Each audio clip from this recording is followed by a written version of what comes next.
video game mayhem. Chris Collins and HenricK, the rat bring the chaos. Gaming news and industry talk, they got it all. Rage quitting, head banging, it's a metal bro.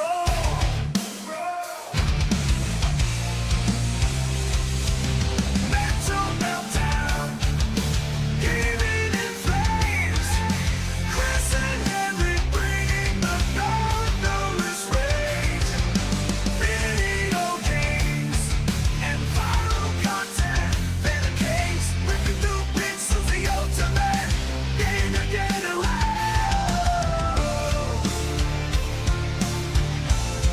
The ultimate.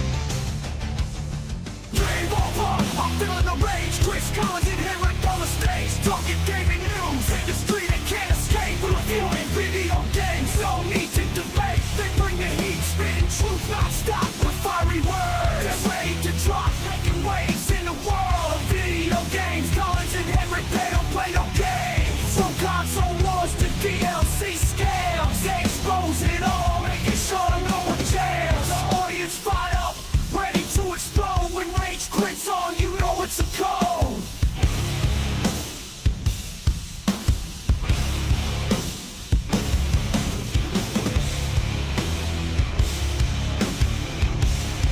You know it's a code.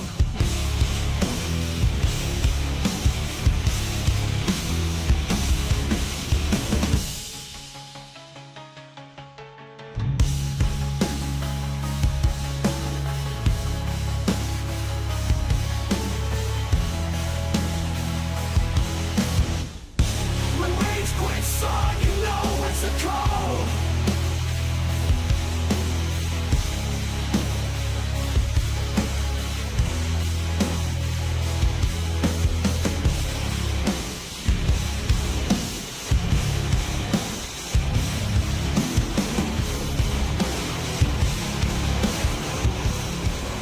Rage quits.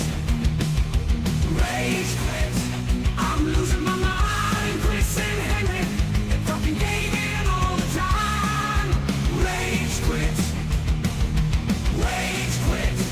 It's a love-hate affair, but I keep coming back and nothing else to compare.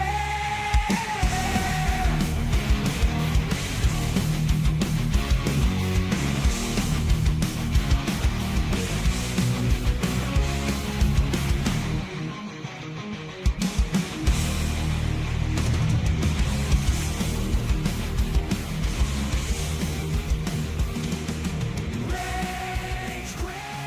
It's a love-hate affair.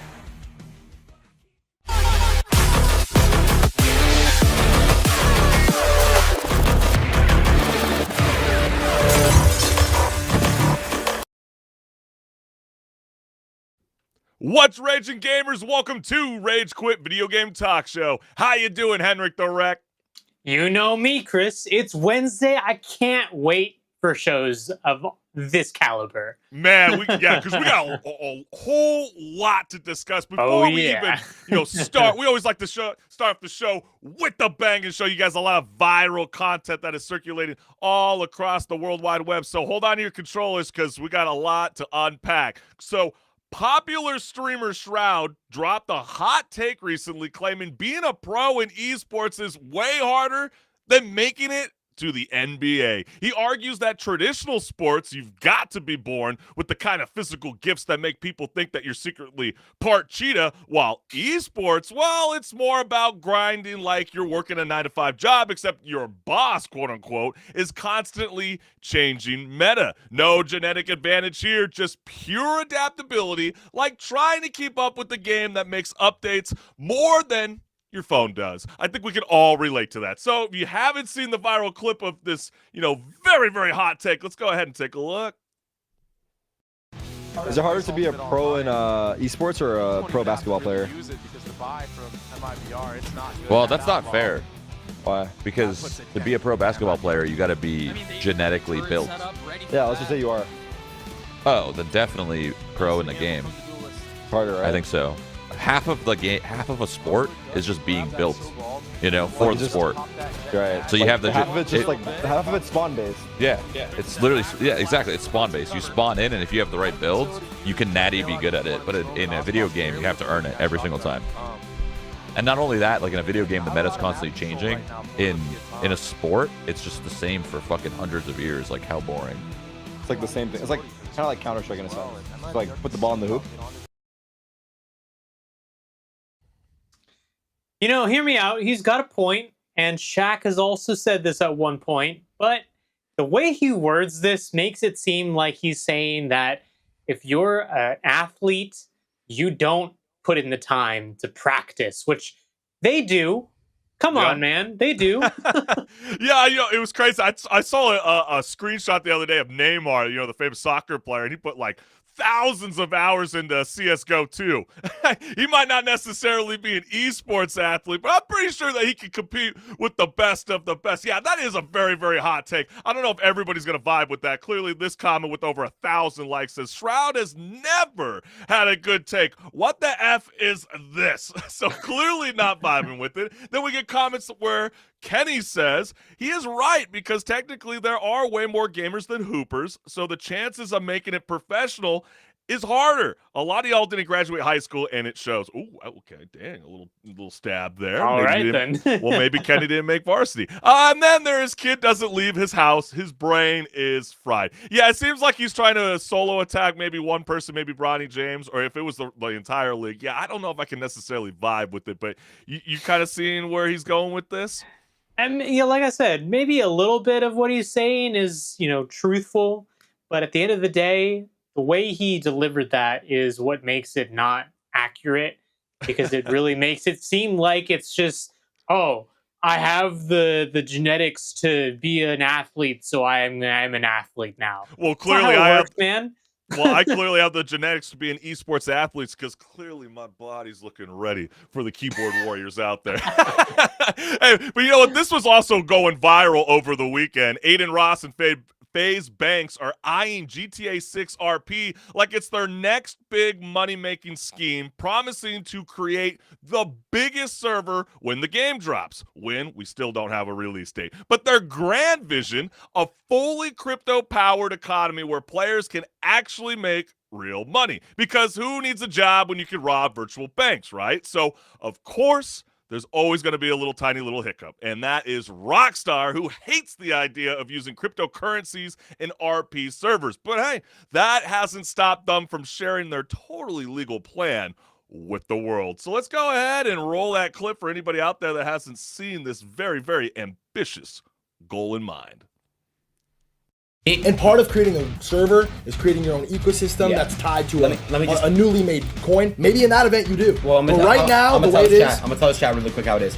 When GTA 6 drops, me and Ricky are going to make the biggest server together. We're going to do the best shit ever, and I promise you, it's going to be completely crypto, everything pro-crypto about it. It's going to change the game because GTA 6, I promise you guys, they already bought 5 of them. It's going to be ORP. I'll have the best, the biggest server. I promise you I will. And we're going to put a lot of money into it. And then guys, that's where you guys... I promise all of you. I swear to this is my passion. We started SSB World. You found me from GTA. I don't know about that one, guys. Maybe you shouldn't fall for this. Yeah, it's like all the meme coins that are going viral over the last week, or even what they're now referring to as shitcoin. And then you got the Hawk Tua girl and all the the rug pull stuff that she did. Yep. Are we really gonna go forward and follow along with these two knuckleheads? I'm sorry. Sometimes it's better to just leave things to the streaming, not on the streets. So, first comment got here is fake gamers looking to make a buck while having no idea what they're talking about. Disgusting. Is that a bit disgusting? I mean, some people kind of clown Mr. Beast, even for his own show, Beast Games, for having those QR codes to try to get kids to, submit for a chance to win money. And some people feel like that's not appropriate. But then, trying to implement, cryptocurrency into a entire global base through a video game, would that really work? But then Zacko Man Gaming says, can't be worse than Tua. So maybe, some people feel like it's a bit promising. Playing your favorite game while winning supposedly quote unquote money. It really can't go as low as the Hawk Tua coin did. So that is a good pretty point. Bad. Yeah, and the ironic part was she was on. She brought FaZe Banks on her own podcast. I was just thinking about that. Yeah. I hope no one falls for this. Yeah, but you know what? That's the unfortunate part. You're gonna get some young kid or young adolescent that's gonna definitely feel like they're on the hype train to something. The crypto space, I still have no clue. And then these guys know. Right. And then you got people that say these guys know absolutely nothing about GTA 6, man. So very ambitious goals, but you know what? That's not going to stop people from getting very, very creative. We have seen, GTA Online role-playing be very immersive over the years. Crypto, just don't see it quite necessarily working out. But then again, we've thought we've seen it all, gamers. But Twitch streamer at @edbot_TTV has officially pulled out the world's first boxing dummy Elden Ring run. Yes, I thought we've kind of topped, it all. But by slapping conductive tape on a Playtron MIDI controller and using a horseshoe-shaped piece of cardboard for movement, basically she's turning Elden Ring into a bizarre mix of fitness challenge and a mad scientist experiment. So it only took her 15 days and 1,428 deaths to finish, proving once again that Elden Ring doesn't just break your spirit, it shatters it with style. So some people are kind of debating, is this real or is this fake? You decide, gamers.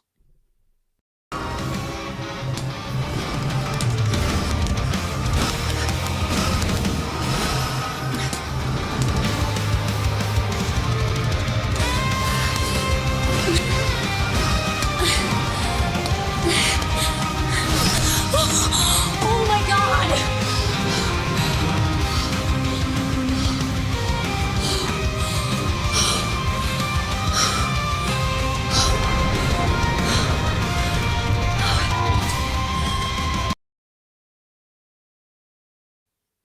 That is still better gameplay than a lot of people who played that game.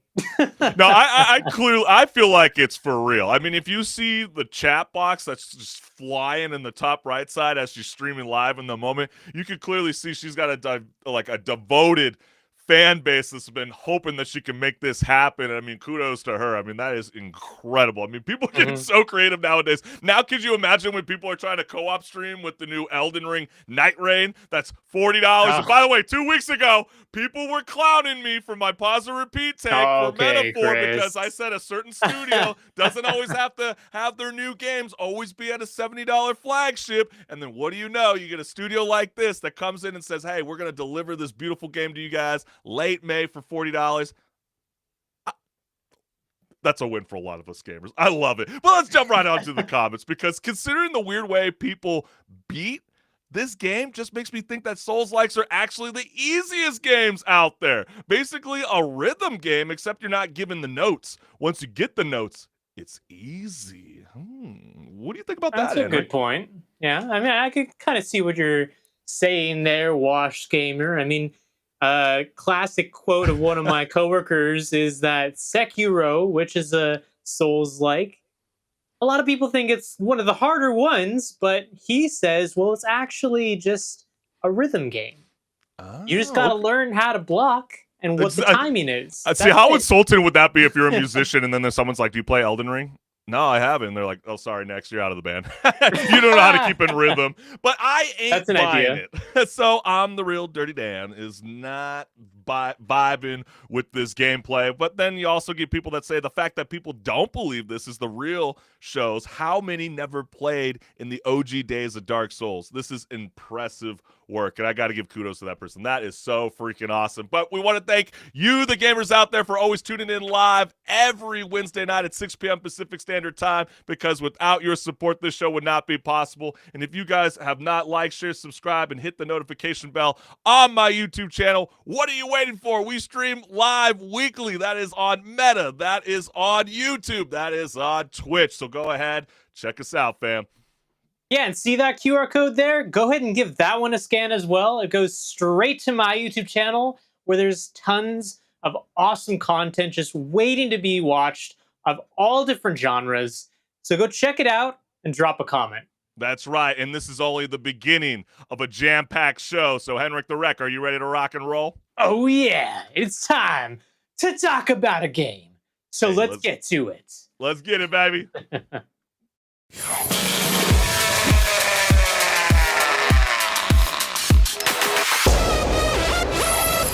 Hey everyone, this is Pause or Repeat. Here we figure out whether a game is really worth your time and money. Today's game is Rift of the Necrodancer. This is a spin-off title in the same universe as 2015's Crypt of the Necrodancer. Just like its roguelike predecessor, this is another rhythm game that aims to capture the hearts of gamers through clever design and engaging gameplay. So were they successful? Let's strum into the gameplay and see if they got some sick riffs.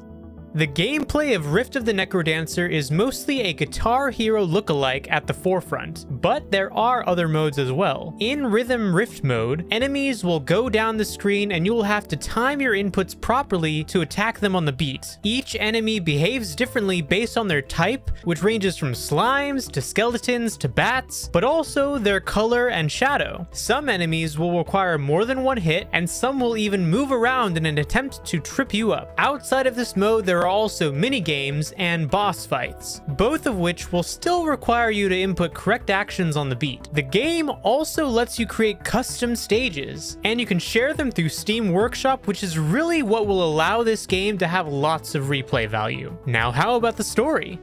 The story follows the same protagonist as Crypt of the Necrodancer, Cadence. She's been dragged into an unusual world, the real world. However, she quickly finds that many of the companions and enemies from her world have also been dragged here by the Rift. Together with her compatriots, they must unravel the mystery of the Rift and find a way back home. But now the question still stands. Pause. In 2025, in the absence of big major rhythm game players like Guitar Hero or Yes. Rock Band, we have games like this.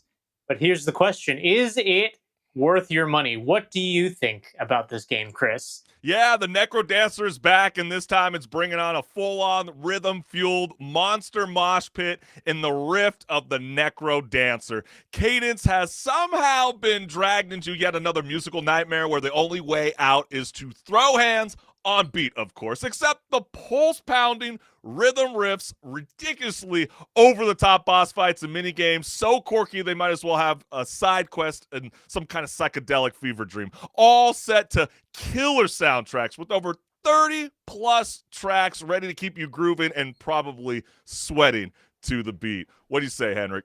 Well, that's actually a good point you brought up about the soundtrack, because this soundtrack is a banger. It really is. And it's very important with Well, a it has game to like be. this. Yeah, exactly. It has to be. Because the gameplay is going to be dictated by how good the soundtrack is. Yes. So if you have a bad soundtrack, the gameplay is not going to feel that satisfying. But with this great of a soundtrack, you're looking at great gameplay to follow along with that. Yeah, and if you're not I vibing with it, couldn't you have help either a bad myself. taste of music. Yeah, and I couldn't help myself that, as I was playing, I was either bobbing my head or you tapping my foot or both at the same time, because it's just that kind of game that makes you want to do that. Not even just to keep time with the game, but just you're really actually just enjoying what's going on. Oh, absolutely, HenricK. I mean, imagine Dance Dance Revolution and Guitar Hero had a love child, but then the Crypt of the Necro Dancer showed up, like that cool uncle like Rick and Morty, with a bunch of deadly rhythm-based surprises. I mean, you're going to get traps that mess with how the enemies move, monsters that charge straight at you, and mechanics so intense you'll wonder if you should be playing this with the dance pad. I mean, I feel like there's endless possibilities to this game. I mean, just to make the experience even more unhinged. Yeah, and the possibilities really are endless when you consider the fact that there's the tie-in with the Steam Workshop where you Yes. can make custom tracks for people and then share that to the entire community, and they can do that for you as well. Yeah. So you're not limited to just the soundtrack that the game comes with. I know, isn't that You so want to cool? make something that, hasn't been made yet, or if someone makes something for a song that you like, there you go. Yeah, it's very like Tony Hawk Pro Skater. You get to be able to make your own custom arena. You get to be able to do that as well here in this video game. I feel like there's a lot of really cool attributes that are implemented into this video game. You're going to get on top of the Rift, red harpies. They zoom in at you like they just realized they left the oven on. And then you get these black skeletons that take 2 hits and then jog back up the Rift like they're late to work. So, there's cool elements that kind of give you that Guitar Hero vibe, especially the quote-unquote vibe power. It's a special ability that makes cannons visible after landing a long enough combo streak, because nothing screams power move like styling on a horde of monsters with perfect rhythm. Now, I have a question for you, Chris. Yes. Did you play Crypt of the Necrodancer, the original game? I did not, and I feel like Oh. this game is so much fun that it makes you want to go back and visit the original IP, because there's a lot of replayability with this video game. Yeah, no, definitely. This one has replayability, and so does the original in this series. The Crypt of the Necrodancer, that's a roguelike. And I really enjoyed that game when it came out back in 2015. So seeing them dive back into this universe was just like, okay, I gotta be on top of this, because that original game being so good, they have to do this even better. And it's not the exact same genre, but this game really does want to bring me back in and keep playing it over and over. And even if it means playing the same track over and over again, because I can just bump up the difficulty. And if I'm having trouble with a certain difficulty, I'm going to jump right back in. And eventually, what did you find yourself jumping I into? will learn it. Did you jump right into impossible, or did you just kind of keep it on? No. You're like, nah, I I'm couldn't not vibe that with much. Yeah, I know what you're going to say. I'm not that much of a rhythm game person to be able to do that. Yeah, sounds like a And, skill issue. Sounds there like you a go. skill issue. But- I think that's the one but thing that humbles you you know about this video what? game. Because before you even start the game, you got the video and audio calibration settings to really make sure that you're button mashing to the beat of the pulse. And so, like, if you can't figure it out, then what is it, HenricK? Yes, exactly. Sounds like a skill issue. But, I gotta say, these boss battles, they slap. I mean, each one is so well animated that it's honestly distracting. I mean, you're gonna be dodging these purple rings to avoid damage while waiting for those sweet gold rings to punch back at those badass bosses, all while bobbing to the beat like you're in the world's deadliest dance-off. And if that's not enough, I truly believe there's a ton of replayability in this video game. There's high score chasing. There are B-side tracks, like HenricK mentioned, where, they're fan favorite created tracks that are created on top of the Rift. That is really, really cool. There are some very odd, laid-back mini games like yoga sessions, or let's even say going to SpongeBob SquarePants Krusty Krabs and making sandwiches with your buddy as a side hustle job. But then we also got people like Zackoman Gaming that's saying, I'm curious about it, but not sure how repetitive it looks. Well, this is really for the people that are looking for that arcade-style chaos that'll keep you saying, just one more run until you realize it's 3 a.m. Zackoman Gaming. And on top of that, even if you eventually get tired of all the songs that it comes with, like we mentioned, you're not limited to just those songs. So you can go make your own track and then try to play that, or see if someone has made a track for a song that you really like. And that is part of why it has such great replayability. That's actually on top of just the replayability of having to learn the higher difficulties, which that is a challenge. Don't get me wrong. I feel like most people kind of jump in hitting normal at first, and then you play like a few levels in, and then you're going, I totally regret taking it this easy. I need to up the antics. Yeah. Because I'm telling you right now, Rift of the Necro Dancer is fresh, funky, and absolutely a repeat for me. So brace yourself. Games has once again proven how they can just blend these wild mechanics into something that just works, and I'm here for it. Yeah, definitely. It's a repeat for me as well. You got to keep your eye on this. It's also not very expensive. So why not? Yeah, it's so true. But we want to hear from you, the gamers. Is this on your radar list? Have you not even heard about this game? Well, we want to hear from you, the gamers. And is it a pause to play something else, or is it a repeat for just endless fun? Let us know what's good. But man, we got so much more here left on Rage Quit Video Game Talk Show. So HenricK the Wreck, are you ready to rock and roll? Hell yeah. And it's time to talk about some games. So let's get talking to them. Let's go.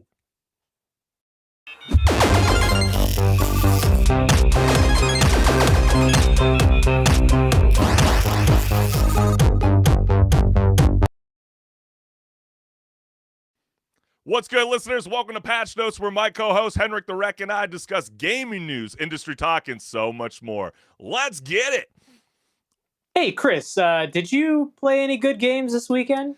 Well, if you're on the PlayStation 5, the answer is probably a resounding no. I know where you're going with this, HenricK, because Sony decided to roleplay as a brick wall for nearly 24 hours. So Sony did toss out some compensation for PSN subscribers, but some players think it's about as satisfying as getting a single health potion after a boss fight that wipes out your entire party. And more importantly, this outage was a not so friendly reminder that digital game ownership is basically just renting with extra steps. So the trouble started around 6 p.m. Eastern on Friday, February 7th, when PSN began crumbling like a Jenga tower built on a vibrating table. At first, players noticed friends list and online features disappearing, but then plot twist, even single-player games stopped working. And you might be asking yourself, why was that the case if you weren't on a PlayStation console? Well, because PSN servers have to verify you actually own the games already sitting on your console. So turns out, without PSN's blessing, your digital library is about as useful as a disc case with no disc inside. So gamers had some thoughts about it, and boy, oh boy, I cannot wait to dive in. We had a lot of very unsatisfied people over the weekend. So let's get into the first one. The paradox of modern gaming. You need the internet to play alone. What is completely horrible about this is one day PSN for PS5 will close, and your game is now a paperweight. I can still play my N64 games 25 years later. In 2050, most of the PlayStation 5 lineup will not be playable. Wow. Yeah, I mean, You're telling me that these guys were not happy with having to go out and get a Krispy Kreme donut? Because they did offer that as compensation, guys. Oh my gosh. They said, you know what? We know that our servers are down, but here's a donut for you. You just go into a Krispy Kreme, you'll get one. Yeah, that was pretty come crazy. In this certain time. If you don't come in these 2 hours, you're not getting one. Hey, way to take advantage of the marketing ploy. There's no such thing as bad publicity, right? I mean, you were really hurting if you had a digital edition of the console. But myself, who had a disc, I was still ready to rock and roll. But then, you want to go and play, let's say, PGA, 2K23, for example, and you just want to play a multiplayer match and upgrade your outfits. You're like, wait, I need internet for that too? I didn't know that until the PSN went down. So yeah, it's just crazy how everything is so tied to a live service mechanic. And then you get comments like this that say, I still remember getting someone to send me the first Hitman game while I was in Afghanistan and being able to save my progression because I didn't have access to the internet. Edit, not the first Hitman game, the first in the reboot trilogy that came out in 2016, My bad. But then we got a follow-up comment that says, it's a very frustrating mechanic. Not only because it's a game I'd like to be playing on my PS5 now, but because the only reason it has to be online is for the ranking leaderboards that only about 0.5% of the players care about, and most of that 0.5% are hackers or Elon Musk. Oh, wait, I added that last part. But, yeah, I mean, it's really true. I mean, people want to compete on that top of that leaderboard, but you would think that they would find a way to be able to still play the games if they're downloaded to your console. Yeah, that is the argument a lot of people have against digital gaming libraries, because if the service goes down, like we see here, buy a gaming library, you don't have access anymore.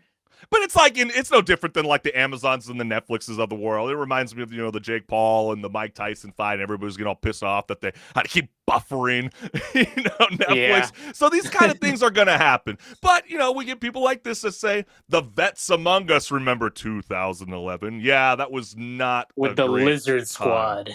Well, remember that was the time where, PlayStation did get hacked then. That was Yeah. where personal data got leaked, your credit card information, and some people feel like possibly the same thing happened here, although Sony is claiming it was just an operational issue, even though they didn't really satisfy and tell people like the day of what the hell was going on. But then you get follow-up comments like this that say, some of us lucked out that year. Great single-player games launched a couple months before that, such as Dead Space 2, Dragon Age 2, and Fallout New Vegas. New Vegas alone kept me occupied that month. I mean, look at that stellar lineup back in 2011. Could you imagine just being completely locked out from playing those games?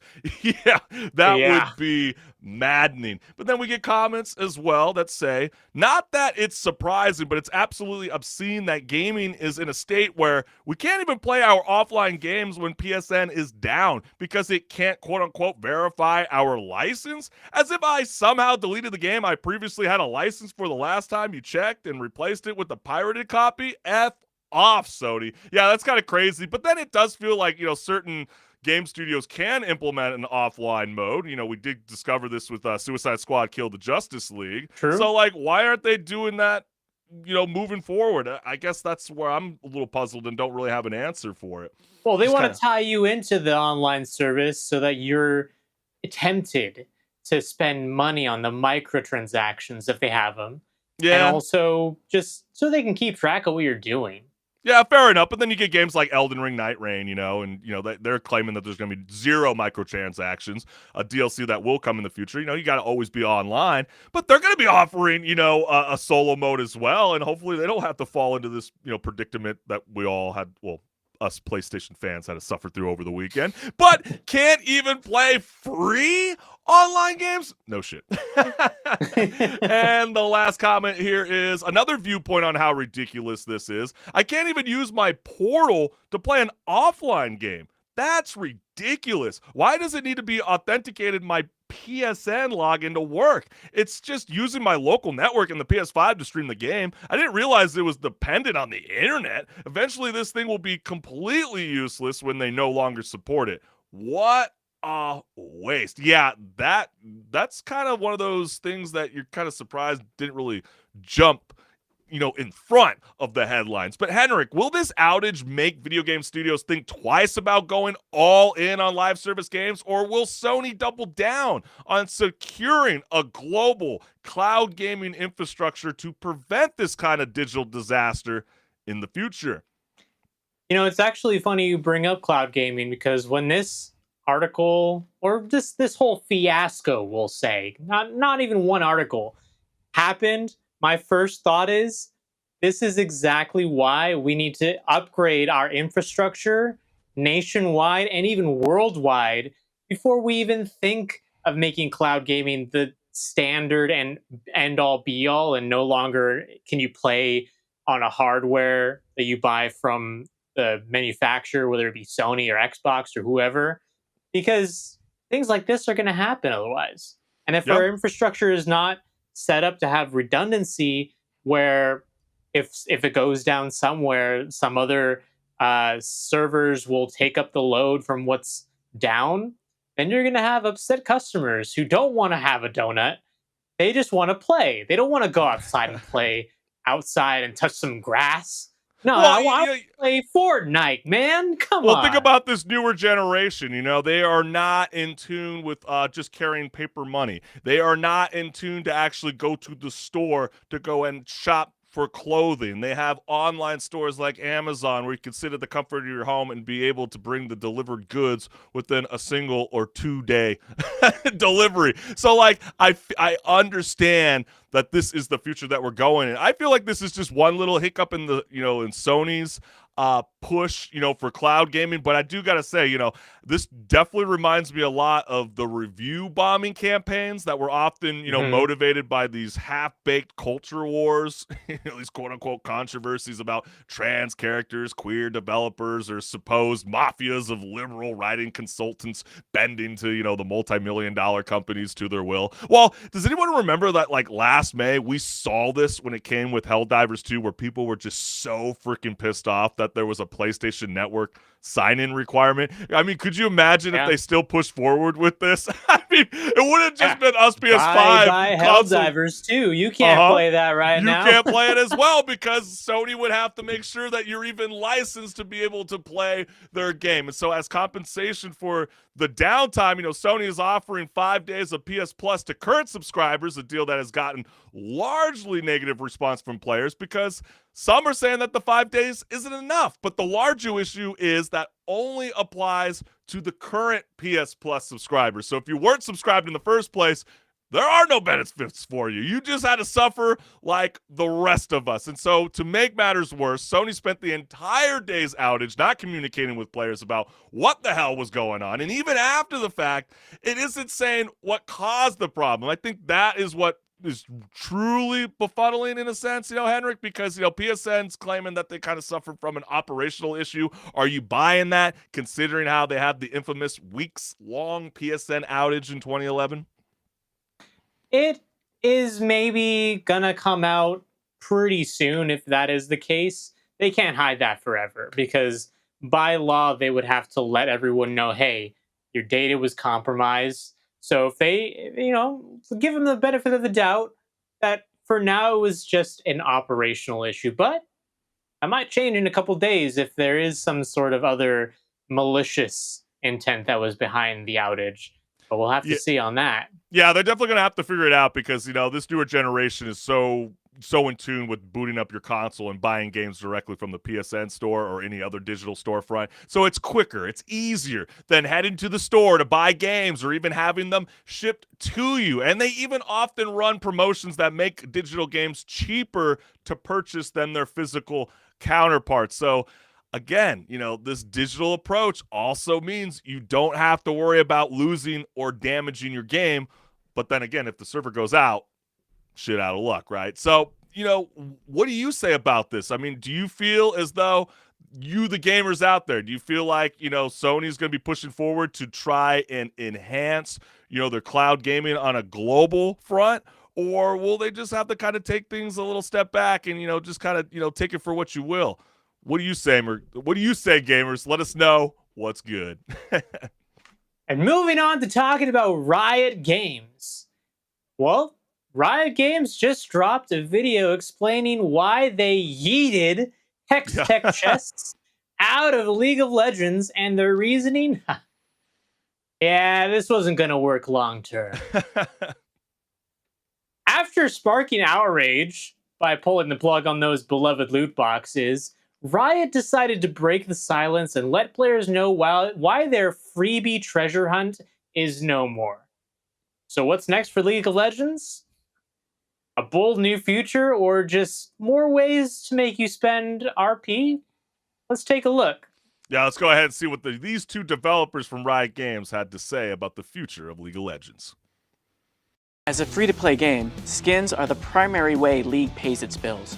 They're what give us the ability to continue to develop the game and wider ecosystem, from adding new game modes to updates to Summoner's Rift, cinematics, live events like Worlds, patch-to-patch balance, and much longer-term investments in League for the future. Our cost to maintain and develop League has also been pretty stable over time too, ensuring we have an equally sustainable income coming in to reinvest in the game. However, has been frankly more of a recent challenge. And that's where free Hextech chests come in. When we initially added them, we wanted to offer additional reward for time spent, using something we knew many of you really cared about earning: skins. And for a while, we think that worked well for both players and the business side of League. Over time, though, free chests unintentionally became the primary way to unlock skins, and an increasing number of players ended up with substantial skin collections for free. This meant that purchasing skins directly didn't make sense anymore to a lot of players, because they were happy just waiting to get something eventually. That did lead to a great player experience, but it was not sustainable for League in the long term. Increasing the number of skins we could make each year was good for both the business and the player experience, but eventually... Isn't it ironic that the week that League of Legends takes out the option of being able to earn skins for free, well, free, if you consider your time free. Yeah, right, exactly. The same week they do that, Overwatch 2 decides, you know what, we're going to throw back in loot boxes so you can earn your skins if you want to play long enough. Yeah, I mean, we'll definitely, yeah, we'll definitely be exploring that conversation as well, because that is very funny with the whole irony with that as well, right? You know, because League of Legends has been around since 2009, meaning it's about as old enough to have watched its player base go from middle school rage quitters to fully grown adults still rage quitting, right, HenricK? Yeah, and sure, it's free to play, but let's be real, guys. It also happily drains wallets faster than a gacha game addiction, letting players buy skins, champions, and probably their last shred of self-control because of all that FOMO, right? Yeah, but that didn't stop League fans from absolutely losing it over this latest change. So here's what they had to say with the following comments. Yeah, let's go ahead and dive right on in, because the first comment that we got here is, chests aren't a sustainable solution for the long term. And then we got the track record from 2013 all the way to 2023. And wow, just last year or 2 years ago, you guys made $1.5 billion. But considering how we give away free skins every once in a blue moon, yeah, that's not a sustainable model for us in the future of gaming. Well, then you get comments that say, when you lose your goodwill with players, it's tough to get them back. Riot will learn the hard way. And a follow-up comment that says, companies get so greedy, they forget that their money comes from quote-unquote players. Once the players lose trust and turn against you, it's over. I've literally seen people advocate to make new accounts and just run down new players' games. Yeah, that's kind of weird. Why be that guy? Just stop playing the game, man. Right. And then it's not you get that comments, big a deal. Then you get comments like this that say, don't piss me off. Hextech chests are not being quote unquote sustainable for the game. You are an effing billion-dollar company who laid off hundreds of your employees last year and are force feeding us $250 gacha slop, but effing Hextech chests are hurting you? Just be honest that it's greed. Well, you know, they did produce a almost 15-minute video trying to explain to us what the hell's going on behind the scenes. And then you get Arcane convinced many people to create League of Legends accounts, but most didn't end up sticking around. Ooh, maybe they put a lot of their hard-earned money into Arcane and was hoping for a larger player base return. And clearly what's so crazy about that is they even said, yeah, you know, we spent so much money on Arcane, but we know it's not going to be what makes people come back. We made this for the people that are playing the game already, more than anything else.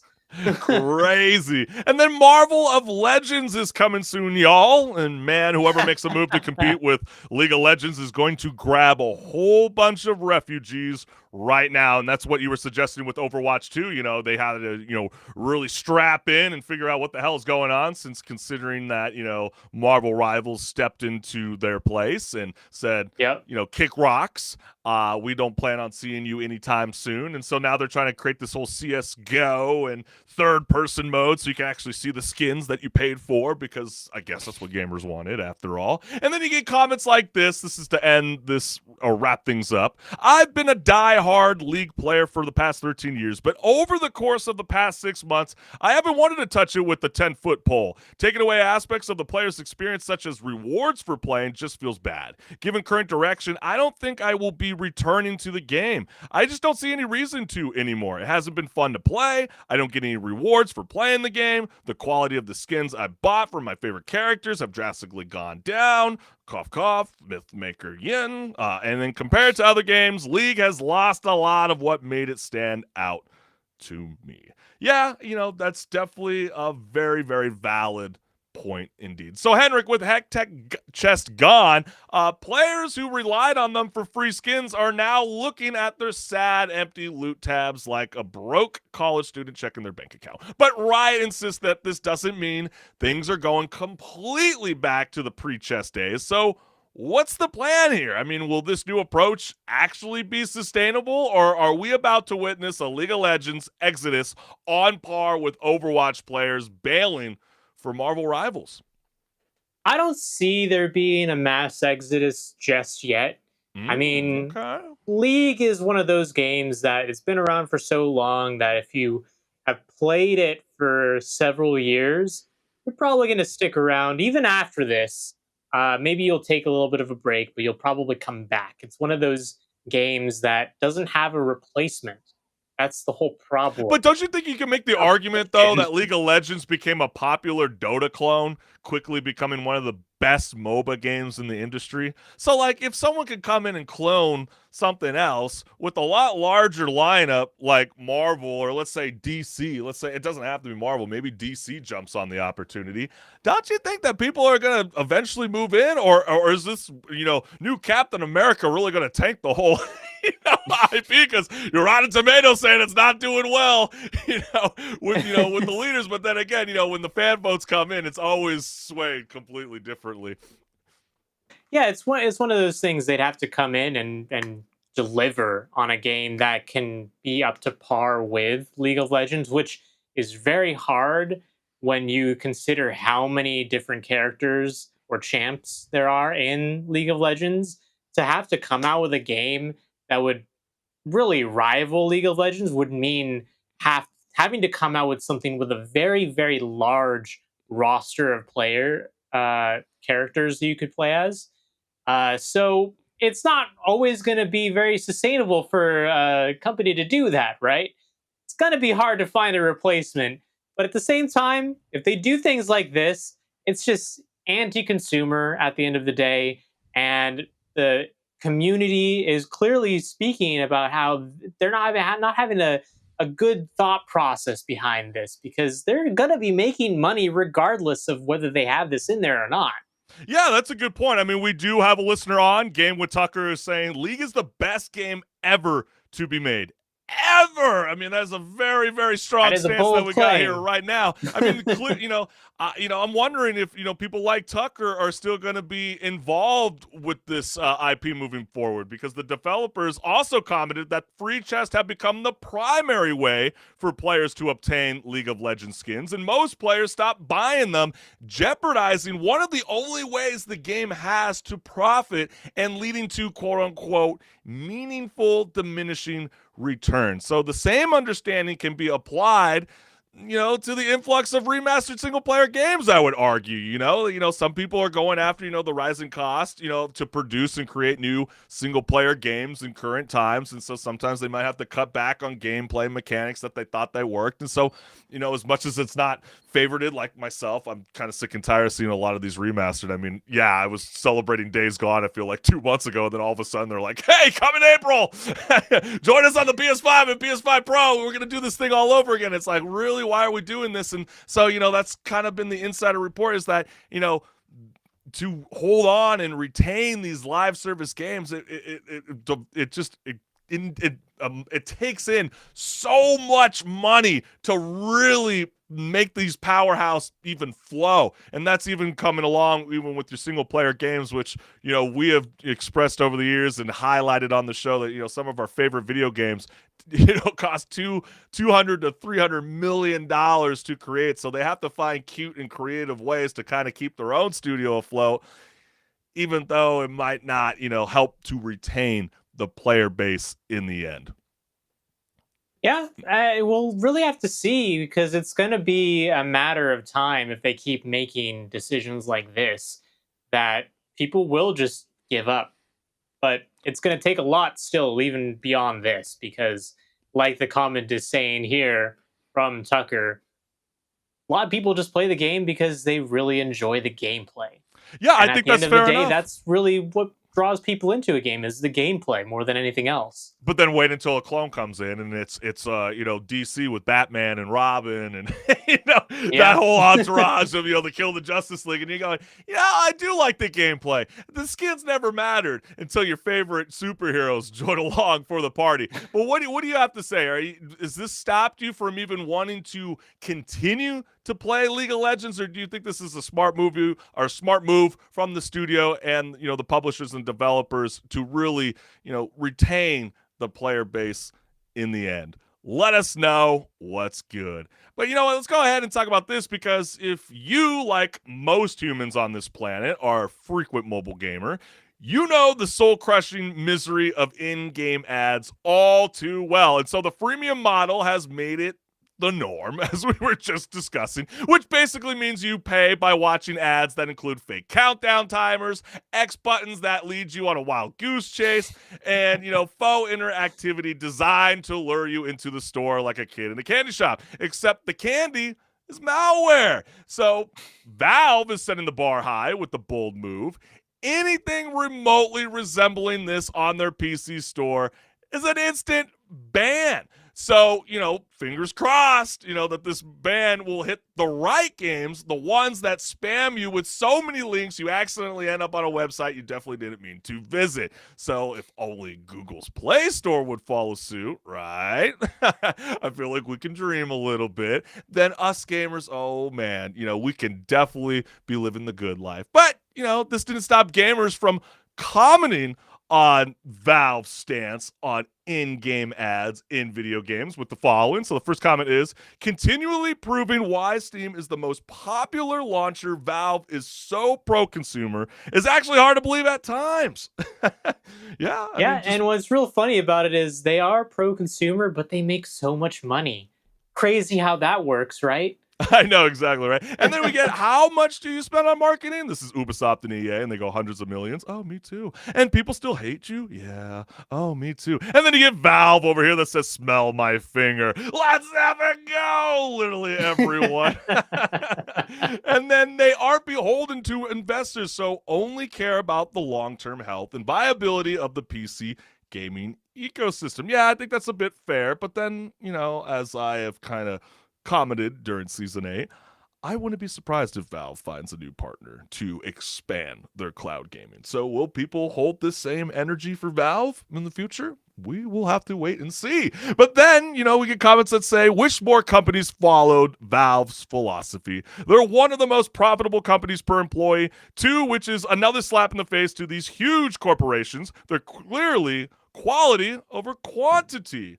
Yeah, fair enough. That's why they can't count to 3, guys. And then someone says the gist, don't bring that garbage ad experience from mobile games here. And last, people have no idea what effed up gaming world it would be without Steam. They always have gamers back, from free speech to refunds, now ads. Long live Steam. I think that's kind of funny that he's talking about from free speech, because I've also seen commentary where people are like, hey, you got to take down those woke moderators. I want to be able to express what I feel about Kingdom Come Deliverance 2. And we're not going to go there. But, if anybody knows what's going on, you get the gist. But, HenricK, isn't it wild that this wasn't already a blazing dumpster fire that needed urgent attention? But instead, we're over here acting like it's just a tiny spark that can be put out with just a casual rule update. Because, just to be clear, gamers, this was already a rule. So just now it's getting the spotlight it always deserved, like a hidden track on an album that nobody knew existed until the remaster. Yeah, and this is really so funny that it's gotten so much attention now, because not too long ago, some big publishers, EA, Ubisoft, they were thinking, what about the idea if we had people watch an ad and then they can play the game? No, guys. NBA Clearly, 2K21. Yeah, no. Yeah. And, maybe this wasn't, maybe EA, this but is why they want to put those games on their own launchers and not on Steam. Yeah. No, I think it's a really, really good point.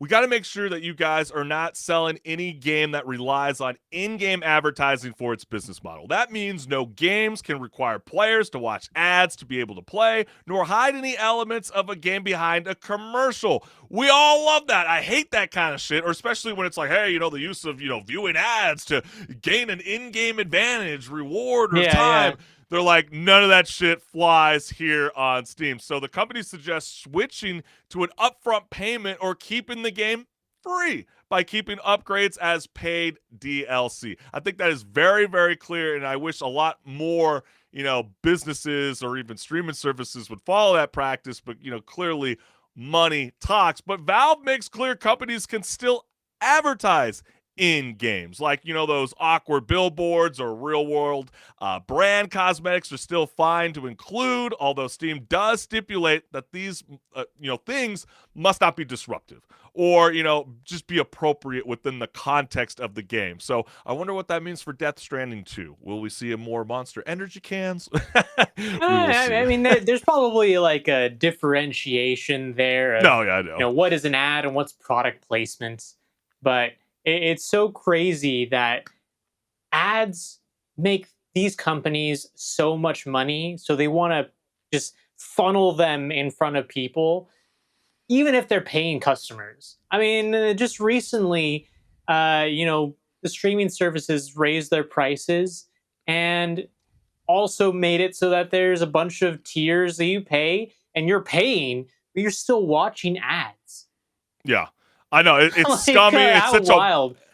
It's a lame imagine practice. You're paying for a game and the game still throws ads at you. That would be a wild thing to see. Well, that's the thing that people were so frustrated about with 2K. You're filling the basketball games with unskippable ads and so on. And so it's like these are those, gross behavior that we've seen from the biggest names that, Steam is clearly trying to make a stance on. What they're not stopping is, ads on your favorite your vehicles, on your favorite racing car games. I mean, clearly that would, you got to bring in the real world into it. You might see like an ad or a billboard driving by that might resemble a Mickey D's, whatever.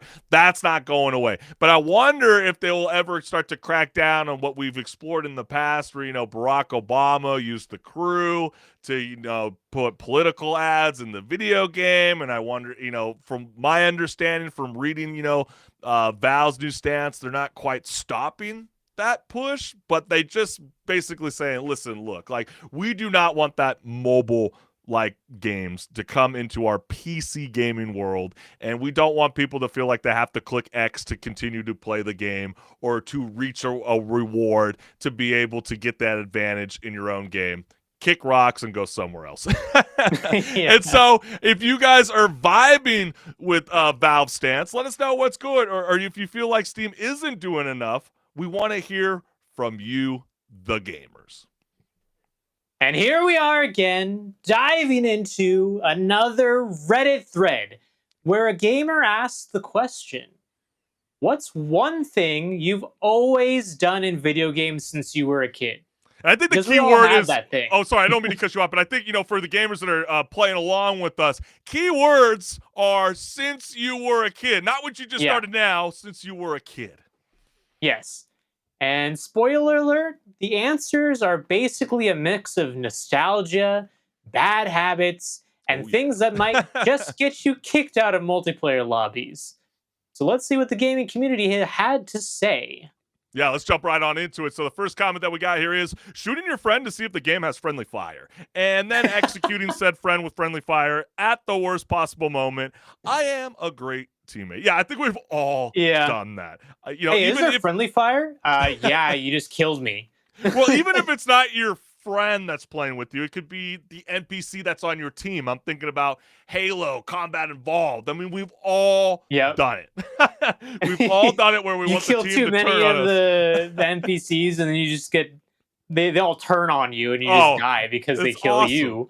It's awesome. That was like, oh my gosh, we're breaking the fourth wall. I love it. Reload after only a few shots. My ratio of times I've died while reloading at 80% versus times I've died because my clip ran out is easily 10-1, but I just can't stop. I still fall into this problem. This all the gets time. me all the time in games, specifically where when you reload, it throws away the whole clip.